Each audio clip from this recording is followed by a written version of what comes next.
I had a verse that I thought we would read today. This verse was written in the 14th century, before the time of Chaitanya Mahaprabhu. So it's not a Gaudiya verse. But the verse was so famous and well thought of and appreciated that it became a favorite of Chaitanya Mahaprabhu and also of his followers. It predates the appearance of Mahaprabhu. This would be like, if there was a verse that was composed before Jesus walked the earth in the Talmud or something like that, or the Torah, but it was so appreciated by Jesus that it became woven into the fabric of Christianity. Okay. Or if you were to look at the Constitution of the U.S., and you were to notice that they had borrowed something from Plato's Republic or something like that. It's an earlier source.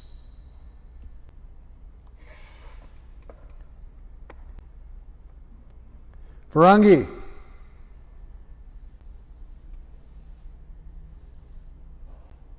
Oh, I guess she's going to miss it. We'll go ahead and read the verse and then we can go from there. Ma yata panta poti bhima ratyaha. Ma yata. Ma is don't.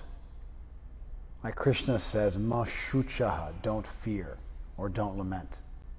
In that famous verse in the Gita where he tells you to abandon all dharmas and just surrender to him. It's a very famous verse in the Gita. He finishes the verse and says, ma shuchaha, don't fear, don't lament. So the verse starts out the same way. It's prohibitive. Ma yata, don't go. Don't go where? Panta pati bhima ratya. Don't go on the path on the bank of the Bhima River. Don't walk along the path that goes along the bank of the Bhima River. Bhima River is a river in central India.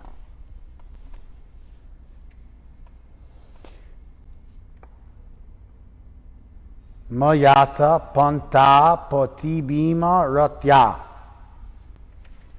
Dig ambar ko pi tamala nilaha. Because some person is there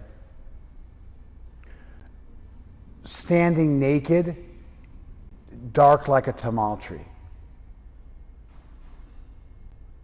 Digambar means dressed in the directions. Dig means directions, and ambar means to be dressed. So digambar means dressed in the directions, which is another way, a fancy way of saying somebody's naked. In the Jain sect, the Jains are like an early pre-Buddhist sect of renunciates that existed in contrast to the Vedic culture. And so there were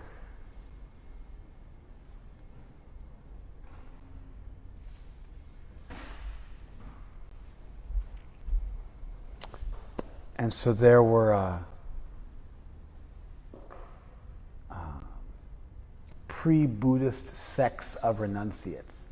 And the Jain sect is very, very famous. And so much of Buddhism and even Hinduism borrowed from the Jain religion. And the Jain saints are called Digambars because they walk around naked. So if you go to India, you'll find there's Svetambars, they dress in white, and there's Digambars, they go around naked. But within the Jain tradition, there's two broad groups, and one of the groups, their saints, walk around naked. There's other groups of Indian ascetics that walk around naked. Different types of Shaivas walk around naked. Lots of ascetics wear just a loincloth, but a number of them just go around like actually naked. And that seems racy, but if you live in India, they're just walking around doing things. Everybody gets what's going on, and nobody bats an eyelash. Just like you also see that Muslim men, when they get older and their hair goes all white, it's a very common thing that they, for whatever reason, like to put henna in their hair. There's some theory it's healthy. I don't know if that's actually true or not. But you get these Muslim guys with these ridiculously flaming orange goat beards and like red hair, and it's just like not red, like orange, like flaming orange meteorite hair. And it's just, first time you see it, you're like, that's ridiculous. But then you realize, oh, it's like all the old men, all the old Muslim men have this thing going on. It's like a thing they do. So, anyway.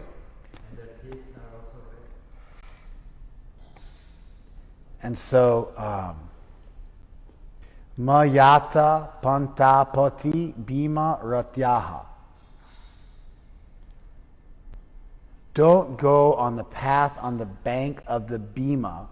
Some person is there naked and they're dark like a tamal tree. Tamal Nila. Nila means dark. Tamal Nila means dark like a tamal tree. The tamal tree is a dark tree, which is oftentimes likened to Krishna. Just like the Kadamba flower is oftentimes likened to Radharani. Champak flower is likened to Radharani with its yellowish color. And then the tamal tree is likened to Krishna. Vinyasta hasta api nitamba bimbe. His hands are resting on his rounded hips. So his hands are resting on his rounded hips.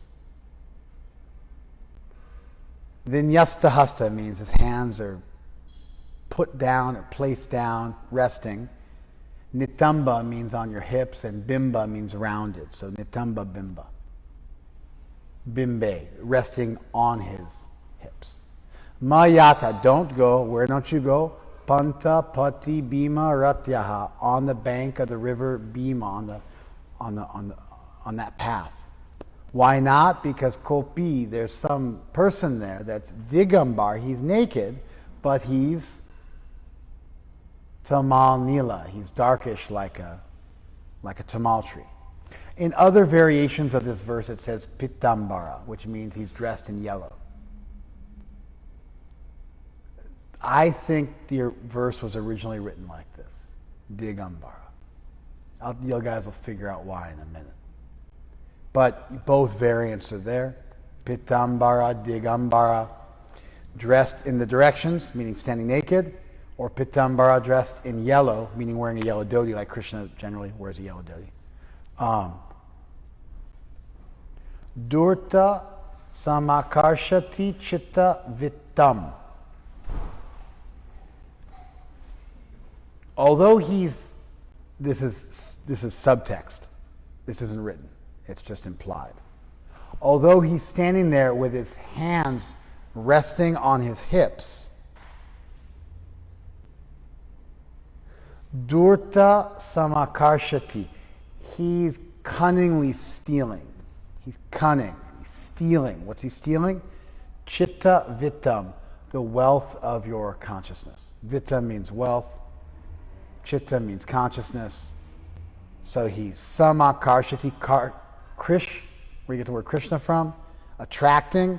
This is samakarshati, taking away.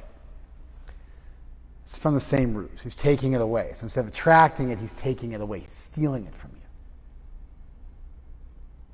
Instead of pulling it towards you, he's taking it away from you. Dragging it away from you. And he's a cunning person. Mayata, don't go. Panta pati Bhima Ratya, on the path along the bank of the Bhima River. Because kopi, somebody's there and they are digambara or pitambara, they're dressed in the directions, they're naked, or they're dressed in yellow, and they're tamal nila, it's a contrast. They're wearing nothing, but they're dark. They're wearing yellow, but they're dark. Sometimes Krishna is described like a blue sapphire set in gold. the yellow dress is like a setting for the gem of Krishna.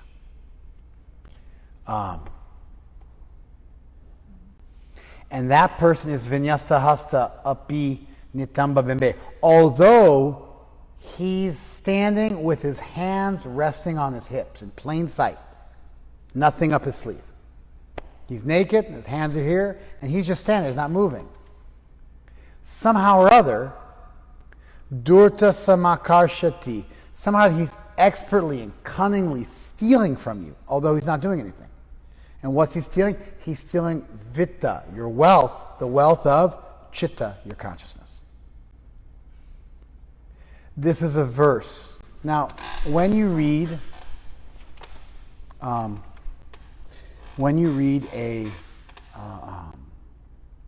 statement in English, there's two meanings of the statement. There's the denotative meaning and the connotative meaning. Denotative, it's what the words denote, what they literally mean if you look them up in a dictionary. The denotation of the words. Then there's the connotation of the words. The connotation of the words is in context, what do they mean? Like if you say time flies, the literal meaning of time flies is there's something called time and it's flying through the air like a bird. So the literal meaning of time flies would be impossible. It'd be impossible. But the connotative meaning, in context, a colloquial meaning, a particular turn of phrase, that makes perfect sense. So you have the denotation of a word, you have the connotation of a word. And these are the two meanings you have access to in English. In Sanskrit, grammar theory, these things would be called abhida and lakshana. The indicative meaning is the connotative meaning, and the denotive or denotative, I gotta look it up, but the denotative, I'm going to go with that. The denotative meaning would be abhida, what the word actually means. In Sanskrit poetry, you also have something called vyanjana, and that is the suggested meaning, which ultimately has to be based on what a word literally means or figuratively means. But the vyanjana meaning is something special that happens in Sanskrit poetry. Amongst poets, they believe in this. Grammarians in Sanskrit literature do not believe in this, but amongst poets, they believe in this. They believe that there's a certain meaning of a word, of a phrase rather, that is suggestive. You can't get it through connotation, you can't get it through denotation. You have to meditate on the verse, and then like a holographic image, or like some sort of one of those, subversive images that sometimes hides within a painting, and you can see some other image within that painting, then it reveals itself and it stuns you, and you've exhausted the possibilities what your mind will allow you to gather. When you kind of turn your mind out of focus and meditate on the verse, something amazing happens. And that meaning of the verse is what poets strive for. They want to pierce your heart with the arrow of their words in such a way that it stuns you, paralyzes you. And even within ancient Sanskrit literature and grammarian debates, grammar debates amongst grammarians, you find some people refusing to accept that this poetic meaning actually exists. They say, no, it can always be broken down into one of those two. And that's actually true. Even the poets will admit it's either based in the literal meaning or the suggestive meaning. But it takes you beyond what you could ever understand on your own. This verse has a little bit of that going on. I kind of helped you guys out a little bit. He's standing on the bank of the river with his arms resting on his hips, and he's stealing the wealth of your consciousness. there's a paradox there. How can somebody steal something when their hands are resting on their hips and it's meant to stun you and be beautiful?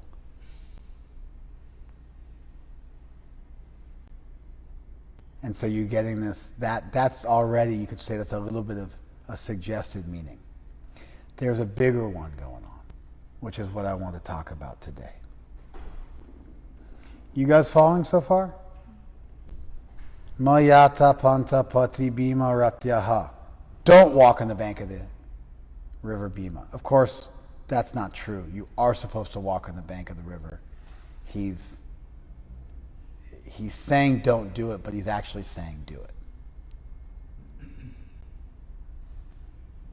He's employing some type of alliteration, a prohibitive alliteration, saying don't do it when he means actually do it. You get this, there's that famous scene in Gone with the Wind, which is the most popular romantic scene in cinematographic history. I think that's what it would be called. And that's when Scarlett O'Hara is telling Rex Harrison, don't, but she really means do, and he carries her through the threshold. Kind of like the original date rape. But she was, her eyes were suggesting otherwise. Her voice was saying one thing, but she meant something else. And in the right context, that wasn't considered to be, nowadays that would be considered, no means no.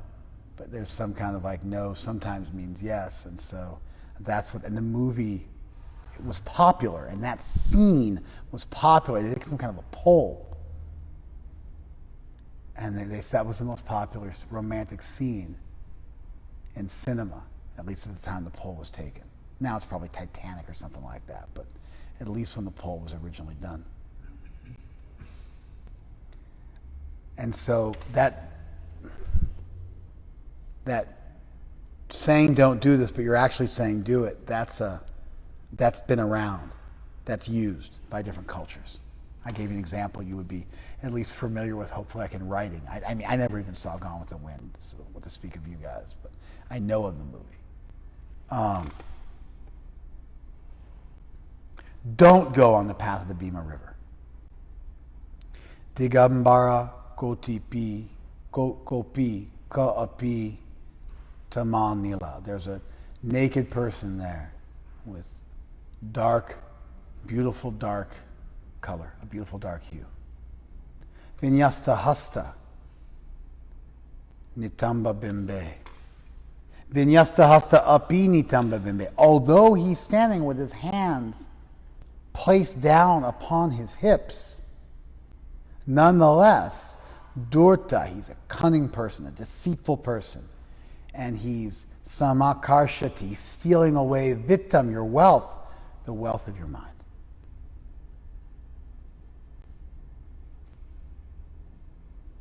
The literal meaning here doesn't work. That you're actually being told don't walk on that bank doesn't work. Right? That there's like a magic act going on doesn't quite work. You're being forced to think a little more deeply. And so already getting into kind of a poetic understanding of the verse, you're being told that when you see Krishna, your material desires will fly away. Your mind will be enraptured by Krishna. Krishna is so attractive and beautiful and profoundly beautiful that he's going to steal away the wealth of your mind from whatever it might have been focused on. That's that's kind of like what's it called, a first pass. That's the beauty of the verse. That's a first pass. That's the beauty of the verse. But to really appreciate this verse, and this happens a lot with the Vyanjana vritti, with a suggested meaning, with the poetic meaning, you need to know the culture. So, in central India, If India was like the U.S., it'd be kind of more or less like where Colorado is. In central India. A little bit to the west. A little bit to the south, maybe. So maybe whatever's below Colorado, Nebraska or something like that, Oklahoma, I don't know. Anyway, there's a state called Maharashtra. The state's fairly large. The city Mumbai is in Maharashtra on the western seaboard. Inland, 10 hours inland, something like that. There is, by driving, there is a holy town called Pandharpur. And the major deity of that town is called Vittal. Vittal is the deity in Pandharpur. And Vittal is the deity of Krishna. He's worshipped with Rukmini. So it's Vittal Rukmini. And there's a group of Vaishnavas there who worship him. They're called the Varkaris. They're vegetarian. They chant Ram, Krishna, Hari. They do kirtan with mridanga and kartals. And they walk on pilgrimage twice a year. Once in June, July, and once in Kartik, October, November. Twice a year they walk from wherever they live to the temple, camp out on the road, cook on the road, and they make a walking pilgrimage. And hundreds of thousands of pilgrims show up, and it's the most popular temple in the whole state of Maharashtra. And it's a Vaishnava temple, deity of Krishna. Sometimes you'll see them smoking like beedis, like kind of hand-rolled cigarettes, whatever. So they're not like necessarily the most well-behaved people from our standard, but many of them are quite strict, and this is their tradition that they were born with. They're part of a social equality movement, social, I don't know what's the word I want to use, upliftment movement, where this temple was the first temple to allow untouchables and women to serve as priests. The first major temple in India with a long history. And that was just in the last decade. And around the time of Gandhi, they started letting untouchables into the temple. The temples are largely kind of casteist in India, and sometimes low castes won't be allowed in, but this temple allows everybody in. And everybody who comes in the temple is allowed to touch the deity. So you go in the temple and you walk in. I've been to the temple before. You walk in and there's a kirtan mandap, which is like this, and you can see the deity. But then you can also get in a queue, and you walk around a really long queue, and you go past all these tombs of the saints, and then you get in front of the deity, and then you get to touch the feet of the deity. And everybody does. And like the priests are there surrounding the deity, and they kind of grab you and manhandle you, put you in front of the deity, shove your head down, and then shove you along, because there's tons of pilgrims coming. But everybody who comes and stands in that queue, sometimes for like 8, 10, 12 hours, you get to actually touch the deity. There's a Garuda Stamba there. There's also a little altar for Ganesh there. Some of the tombs of our saints are there, of their saints. Namdev is there. One other saint is there as well. Just like we have Prabhupada's Samadhi in Vrindavan, right next to the temple, or so many of our Gaudiya temples have the tombs of our saints there. So they have the tombs of their saints, the Vaishnava temple. And they sing, and they do kirtan, and they go on pilgrimage. And they're Vaishnavas. And they have a few saints. They have Namdev and Eknath, but their main saint is Tukaram, my namesake, the person I was named after. And so he was a 17th century powerful Vaishnava who wrote poetry, and he was devoted to this deity, Vittal. He was from a town called Dehu, not too far away, and he was devoted to this deity of Vittal. So to understand this verse, you have to understand this temple. The temple of Vittal is located on the bank of the Chandrabhaga River. The Chandrabhaga River is a tributary of the river Bhima. There's a river in India called Bhima.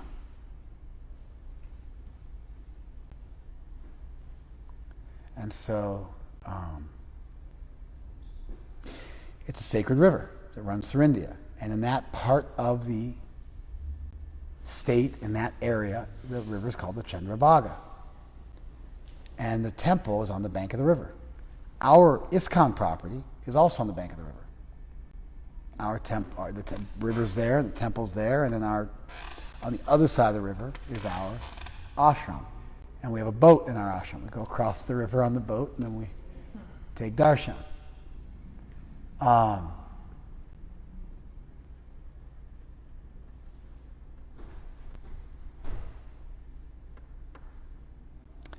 And the deity of Vittal, which is on the bank of the river Bhima, is unusual in India. It's unusual in India because the deity comes from a story of someone named Pundalik. Pundalik was a great devotee. He was a materialistic person, mistreated his parents, and was low class, and he had an ecstatic vision while on Tirtha Yatra, and he realized that he had been sinful by being disrespectful and abusive towards his parents, and so he became very devoted to his parents. He was also a Vaishnava, and he was serving his parents, and Krishna was so pleased at his devotion to his parents and his simplicity and his change of heart that Krishna blessed him and came to see him. And so Krishna knocked on the door of his home incognito to come and visit him. And Pundalik said, wait outside. I'm serving my parents. When I'm done, I'll attend to you. Not knowing it was God himself, the object of devotion for his whole family for many generations. And he took a brick and he threw the brick outside. He said, it's raining, so stand on the brick. That way your feet will stay dry. They won't get muddy. And so Krishna stood on the brick and waited for his devotee. And that deity of Vittal stands on a brick. And that's where it came from. And then he realized who it was. He made prayer, said, please stay. And Krishna took on the form of a deity and stayed in that place for 1,000 years. And it's the major place. It's the most visited temple in the whole state of Maharashtra. And Krishna stands on a brick.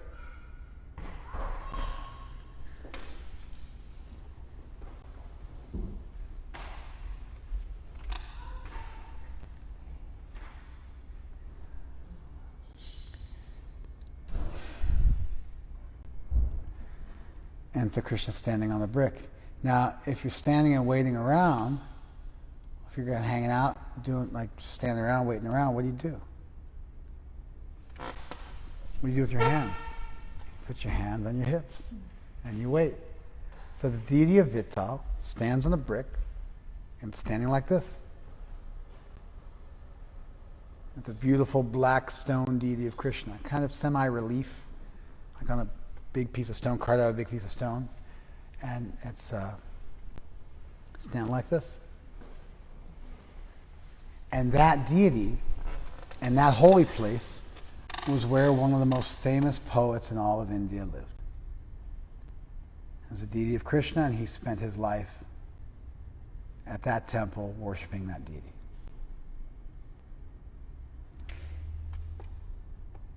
And now you can listen to the poetry. Don't go on the path on the bank of the Bhima River, because someone's standing there naked, like a deity. Sometimes deities have undergarments carved into them.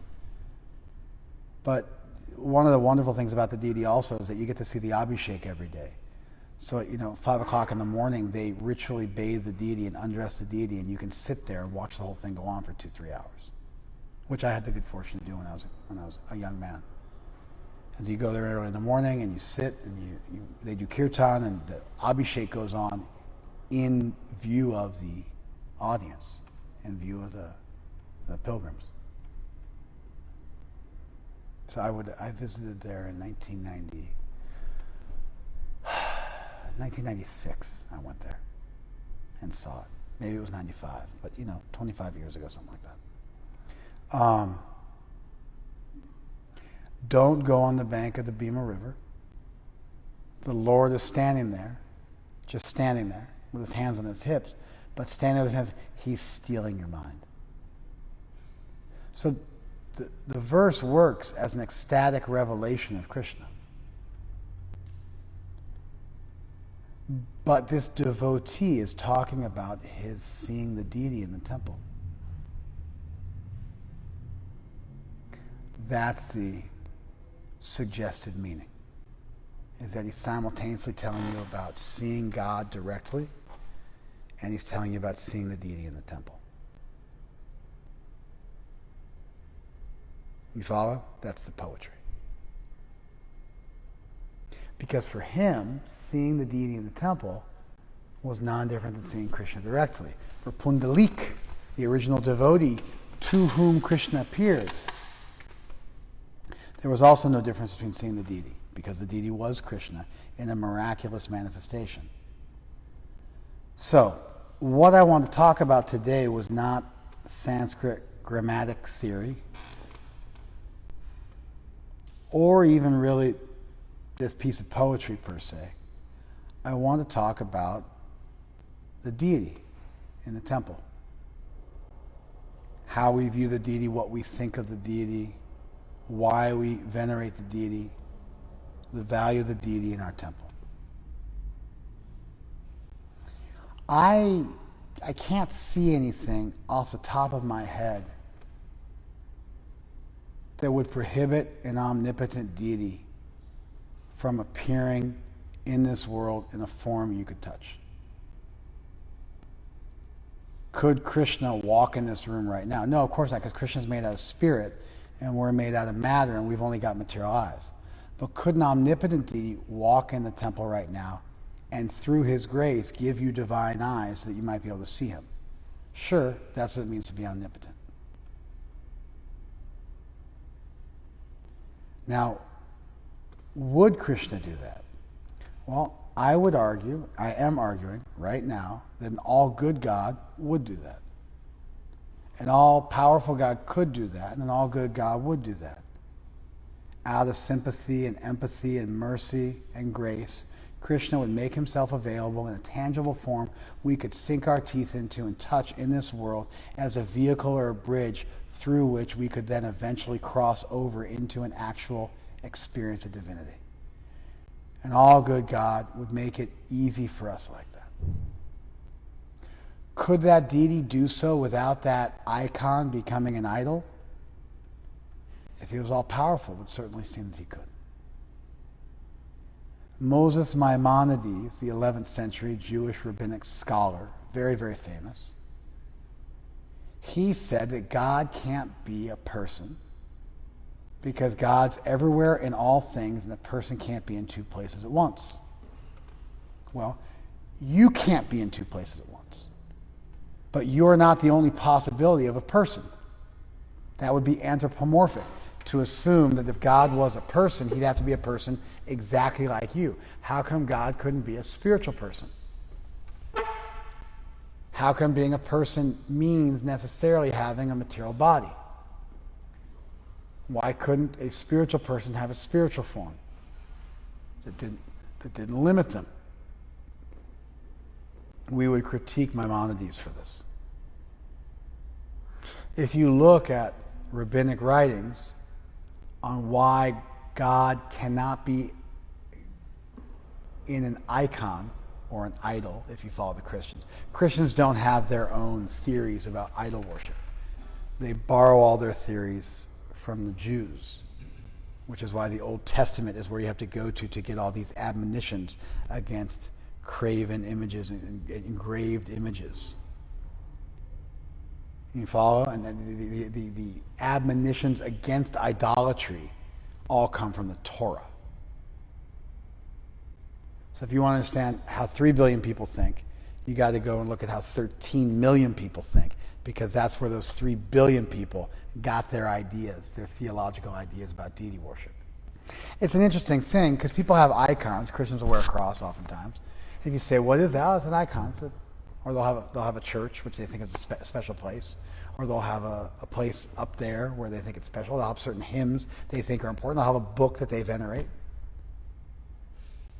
But somehow they escape those things being seen as idols. How they do that? I think they just stupefy themselves. And they're hypocritical. And they subject themselves to one standard, and they subject everybody else to another standard. And the icons of my tradition become the idols of your tradition.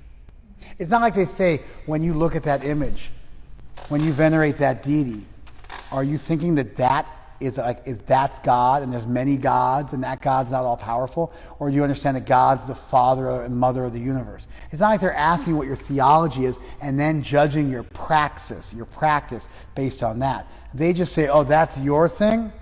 That's idol worship. Oh, that's our thing? That's iconography. I think it comes from some sort of hypocritical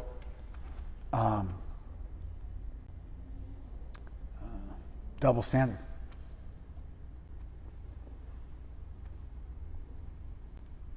Because I don't preach the prevailing religion of the land I'm in, I have to get a bit more sophisticated in my approach. I have to discuss and argue for everything and make things make sense and anticipate doubts and make things reasonable and take exotic things and put them into packages people can understand. If I want to critique somebody, I got to actually subject myself to the same standard because people will be quick to point out my hypocrisy, and I got to make sure that the knife cuts both ways and I'm being fair in my critique.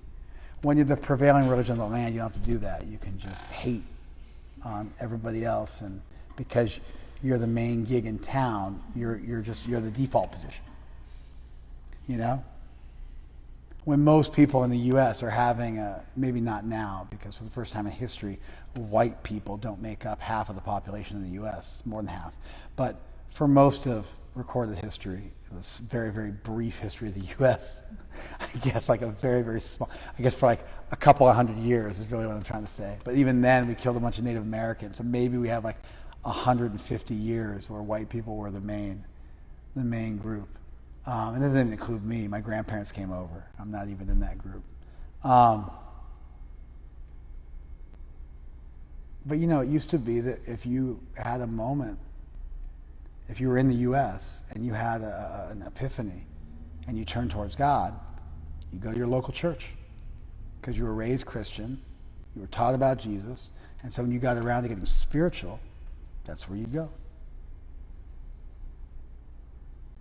So they have like an automatic funnel going to them.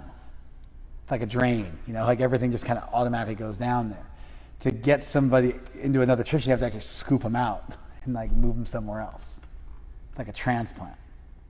Anyway, the good side of that is you got to learn to justify your beliefs and compare and contrast them to others and be fair and not be hypocritical and have a well-reasoned faith and so on and so forth. That's a good thing that comes out of it. So an all-powerful God could certainly walk into this temple right now and bless all of us. And all good God would want to.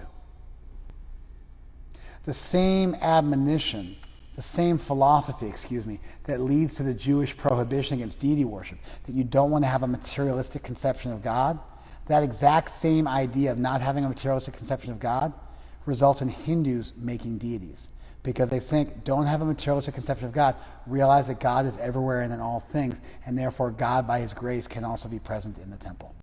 So the same philosophical idea, the same theology, that God is all good and all powerful, is available to all people, that leads one group to decide, okay, no deities. Because it's going to make you think it's that thing as opposed to this thing. It's just in the temple. It's just that deity as opposed to everywhere.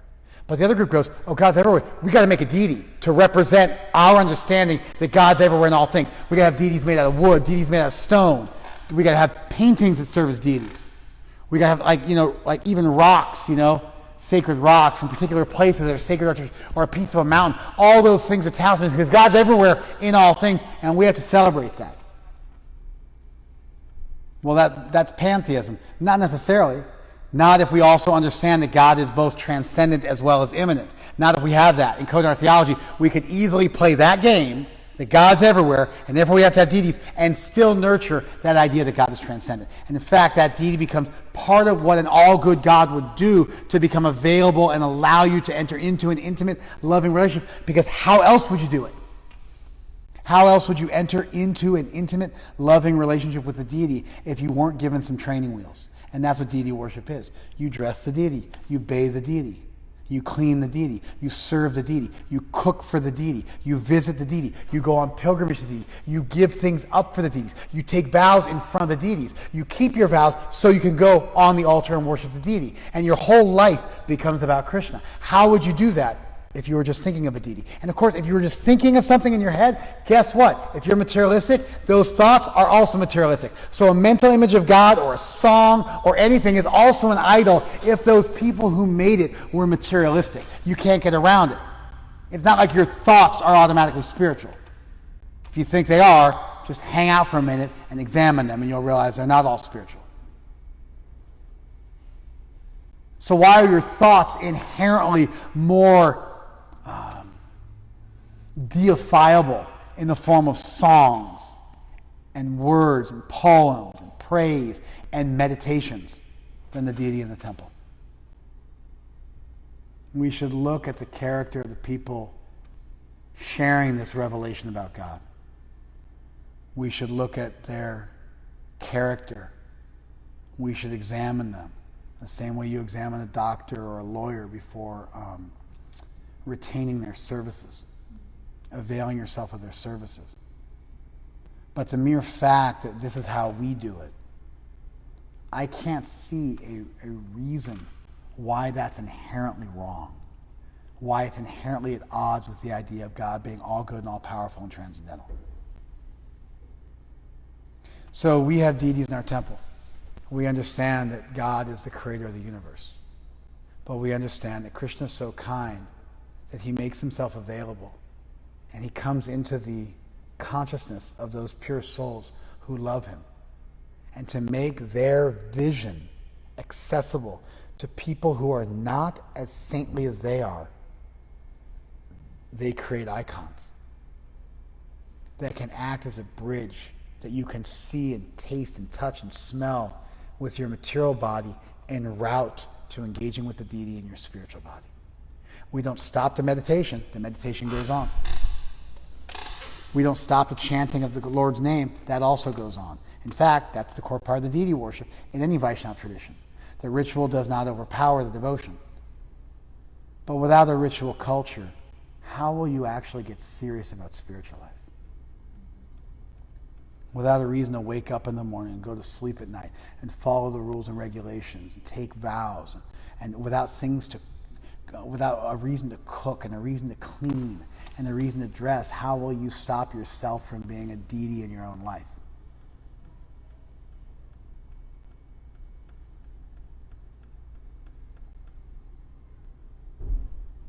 So I wanted to talk about deity worship, which I just did. And I thought of this verse because this verse is the apex of deity worship. It's an ecstatic savant who's having an actual relationship with God. Bilva Mangaltakara's story is out of this world. He was a Brahmin. He was trained in Vyakaran and grammar. He was trained in Kavya and poetry. He was trained in Alankar, alliteration, all the stuff we just talked about. But he fell down. He got into it with a low-class woman whose name was Chintamani. Her name was Chintamani, like a lady of the night. Generally, it would be translated as a prostitute, but it was a woman he was having an affair with, essentially. And she would have, had affairs with a number of men, and was unmarried and beautiful, and made her living by, kind of doing like a girlfriend experience type thing. And he was so lusty that he left in the dead of night his home and he swam across a river, grabbing a hold of a corpse, climbed a wall, grabbing a hold of a snake, and finally got to see this prostitute. And she said, if you had just like a fraction of the devotion for Krishna that you have for me, you'd be self-realized. And he remembered, like, what am I doing with my life?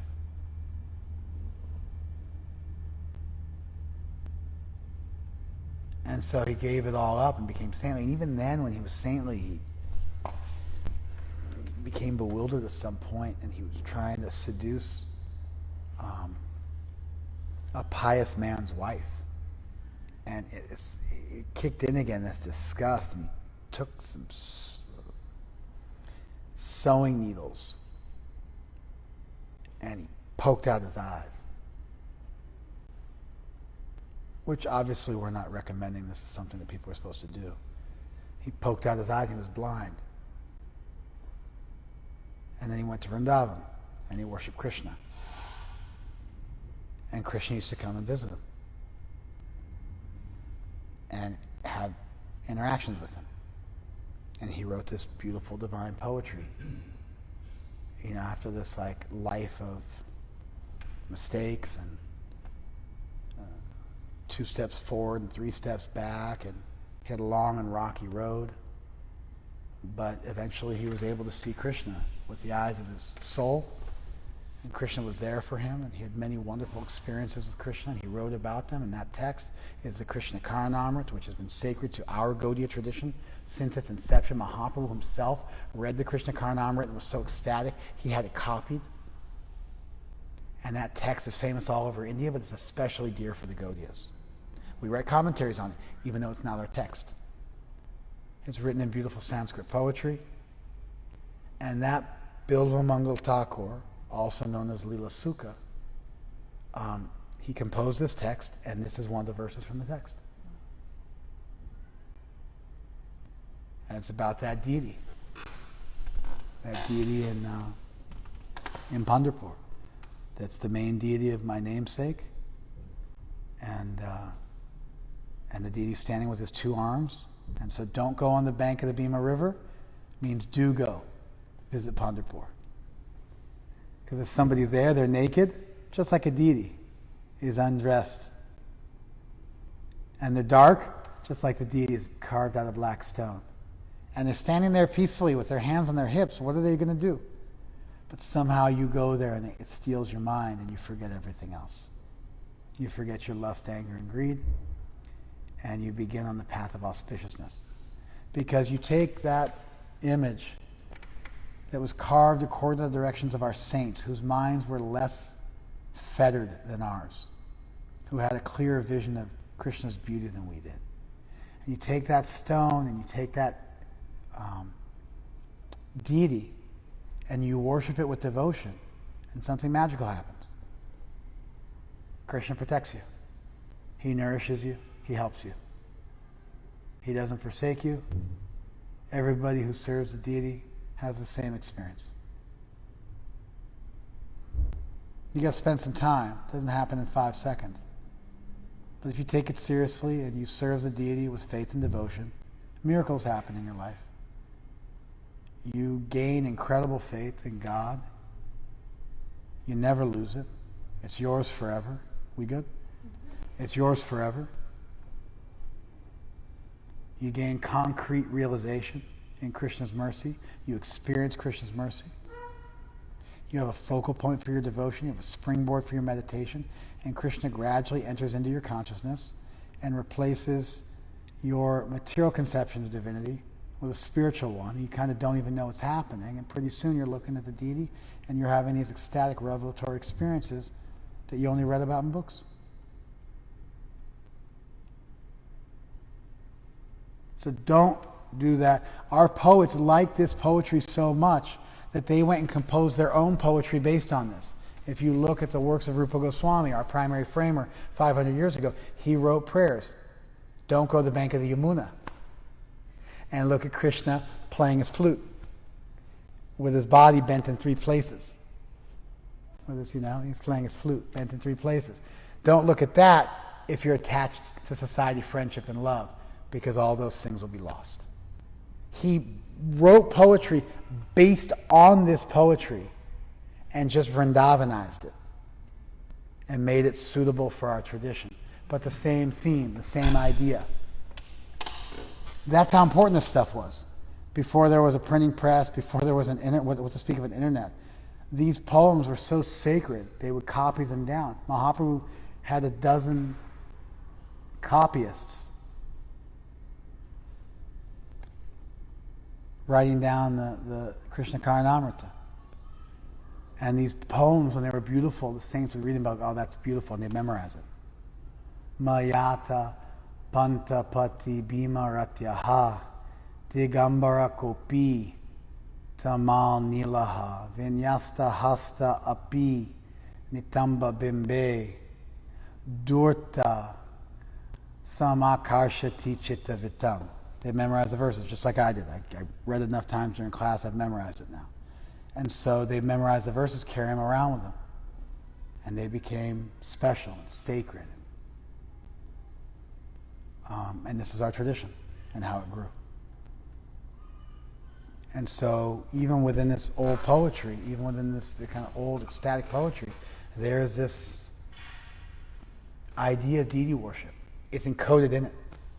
It's automatic. It's assumed you get it. That the deity is Krishna. And then when he's talking about his ecstatic revelation with Krishna, with a thief, he's talking about Krishna who's going to steal away all your worries. And when he's talking about that revelation of Krishna, it's the deity, and they're one and the same, and you just have to realize that, because Krishna's right there for you. Just like he's always been right there for you. You just couldn't get it. So you see Krishna right there in front of you to realize that Krishna's always right there, even in your heart. But then when you realize that, you realize, oh my God, that is really Krishna, because Krishna really was there. And through that Krishna, I found this Krishna.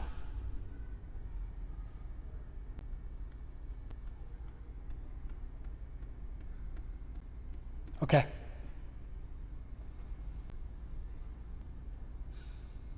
Thoughts, discussion? You want to chime in, write something, speak something?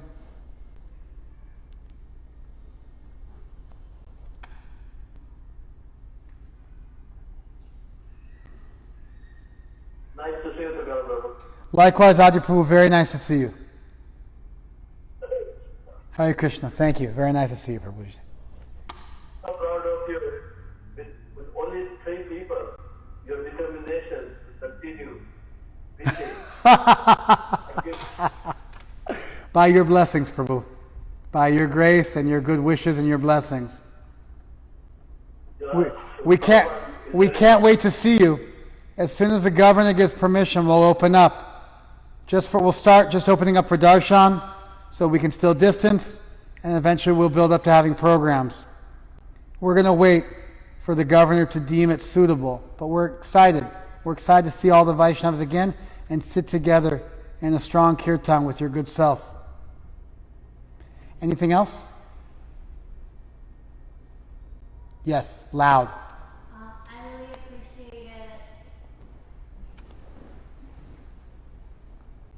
I really appreciated your take on deity worship. I feel like this isn't my first time hearing it, but it's like a nice little summary, and yeah, it helped me contextualize Krishna better, so that I'm not just imagining this deity in my head all the time. Thank you. Thank you, Elva. Did you hear that, Ajapu? Could you hear that? You heard what she said? Okay. Good. Anything else? And there it is. We're going to do kirtan now.